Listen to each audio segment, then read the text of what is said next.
एक penalty kick 1 second से भी कम समय में गोल तक पहुंच सकती है। अगर गोलकीपर पहले ये देखने का इंतजार करे कि बॉल किस दिशा में जा रही है तो तब तक बहुत देर हो चुकी होती है। फिर भी दुनिया के सबसे बेहतरीन गोलकीपर्स ऐसे शानदार सेव्स कैसे कर लेते हैं। और सिर्फ पेनल्टीज ही रहस्यमयी नहीं है, perfect passes, curving free kicks और नामुमकिन से लगने वाले गोल्स लगभग हर मैच में देखने को मिलते हैं। ये सब देखने में मैजिक जैसा लगता है, लेकिन असल में इनके पीछे वही मैथमेटिक्स और फिजिक्स काम करती है जो आप स्कूल में पढ़ते हैं। तो आइए जानते हैं फुटबॉल के सबसे शानदार मोमेंट्स के पीछे छिपा साइंस। सबसे पहली चुनौती होती है डिफेंडर्स को पार करना। मान लीजिए आप एक मिडफील्डर हैं, आपका टीममेट गोल की तरफ दौड़ रहा है, जबकि डिफेंडर्स लगातार हर पासिंग लेन को बंद करने की कोशिश कर रहे हैं। जो पासिंग लेन 1 सेकंड पहले खुली थी अगले ही पल गायब हो सकती है। सही पास ढूंढना सिर्फ अच्छी विजन की बात नहीं है, बल्कि यह ज्योमेट्री की प्रॉब्लम है। प्लेयर्स लगातार एंगल्स, डिस्टेंसेस और पिच पर मौजूद सभी प्लेयर्स की पोजीशन का अंदाजा लगाते रहते हैं ताकि बॉल के लिए सबसे सुरक्षित रास्ता मिल सके।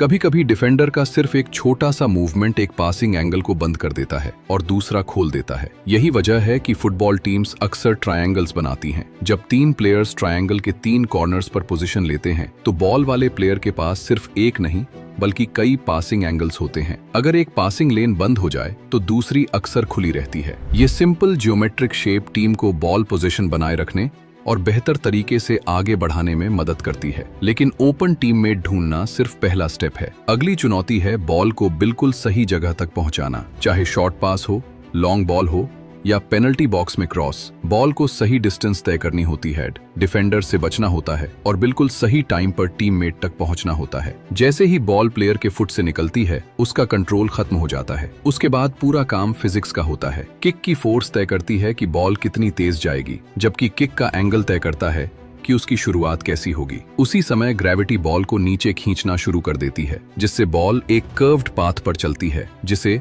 ट्रैजेक्टरी कहते हैं। इस मोशन को प्रोजेक्टाइल मोशन कहा जाता है। आपने यही चीज बॉल फेंकते समय भी देखी होगी। अगर बॉल को बहुत ऊपर फेंकेंगे तो वह ऊंचाई तक जाएगी, लेकिन ज्यादा दूर नहीं जाएगी। अगर बहुत नीचे फेंकेंगे तो शायद टारगेट तक पहुंचे ही नहीं। फुटबॉल का हर पास एक फिजिक्स प्रॉब्लम है। प्लेयर को फोर्स और एंगल का सही कॉम्बिनेशन चुनना होता है ताकि बॉल डिफेंडर से पहले टीममेट तक पहुंच जाए। लो पास तेजी से जाती है, लेकिन उसे आसानी से इंटरसेप्ट किया जा सकता है। लॉफ्टेड पास डिफेंडर्स के ऊपर से निकल सकती है, लेकिन क्योंकि वह हवा में ज्यादा देर रहती है, ओपोनेंट्स के पास रिएक्ट करने का ज्यादा समय होता है। हर सक्सेसफुल पास फोर्स, एंगल, डिस्टेंस, ग्रेविटी और टाइमिंग के बीच एक परफेक्ट बैलेंस होता है। लेकिन कई बार सीधा रास्ता सबसे अच्छा रास्ता नहीं होता। मान लीजिए गोल और बॉल के बीच एक डिफेंडर खड़ा है। उसके आर पार किक करने के बजाय प्लेयर बॉल को ऑफ सेंटर हिट करता है, जिससे बॉल स्पिन करने लगती है। जब स्पिनिंग बॉल हवा में आगे बढ़ती है तो बॉल का एक हिस्सा एयर फ्लो के साथ चलता है और दूसरा उसके खिलाफ। इससे बॉल के दोनों तरफ एयर प्रेशर अलग अलग हो जाता है। जहां प्रेशर ज्यादा होता है वहां से बॉल लो प्रेशर की ओर धकेली जाती है और उसकी दिशा कर्व्ड हो जाती है। इस फिनोमिनन को मैग्नुस इफेक्ट कहते हैं। इसी वजह से फ्री किक पहले गोल से बाहर जाती हुई लगती है, लेकिन आखिरी मोमेंट में अचानक मुड़कर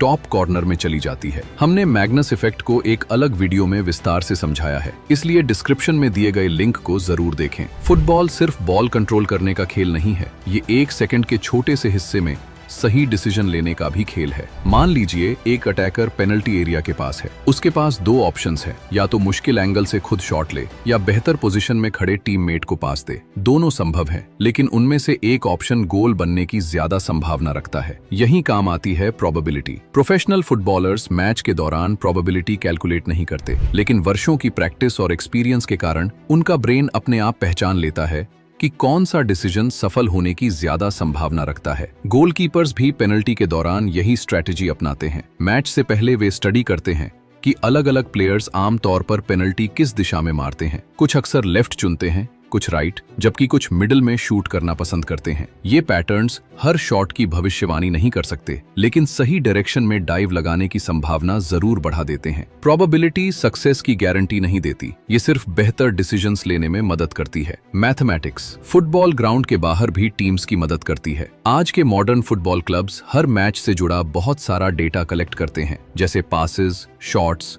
प्लेयर मूवमेंट्स, रनिंग डिस्टेंस और बॉल पोजीशन। स्टैटिस्टिक्स और आर्टिफिशियल इंटेलिजेंस (AI) की मदद से एनालिस्ट्स ऐसे पैटर्न्स खोजते हैं जिन्हें लाइव मैच के दौरान पहचानना लगभग नामुमकिन होता है। यही जानकारी कोचेस को बेहतर टैक्टिक्स बनाने, प्लेयर्स की फिटनेस मैनेज करने और अगले ओपोनेंट्स की तैयारी करने में मदद करती है। तो अगली बार जब आप फुटबॉल मैच देखें तो याद रखिए कि हर एक्यूरेट पास, कर्विंग फ्री किक, शानदार सेव और टैक्टिकल डिसीजन के पीछे मैथमेटिक्स और फिजिक्स के नियम काम कर रहे होते हैं। लेकिन फुटबॉलर्स मैदान पर इक्वेशंस सॉल्व नहीं कर रहे होते। सालों की लगातार प्रैक्टिस उनके ब्रेन और बॉडी को एंगल्स, स्पीड, फोर्स, टाइमिंग और स्पेस का अंदाजा लगभग इंस्टिंक्टिवली लगाने की ट्रेनिंग देती है। साइंस हमें समझाती है कि ये शानदार मोमेंट्स कैसे होते हैं, लेकिन इन्हें संभव बनाते हैं प्लेयर्स की स्किल, डेडिकेशन और हजारों घंटों की प्रैक्टिस। मैथमेटिक्स और फिजिक्स खेल को समझाती हैं, लेकिन उसे जिंदा प्लेयर्स ही बनाते हैं। अगर आपको ये वीडियो पसंद आया हो तो जस्ट लर्निंग को लाइक और सब्सक्राइब करना ना भूलें और कमेंट्स में जरूर बताइए कि फीफा वर्ल्ड कप 2026 में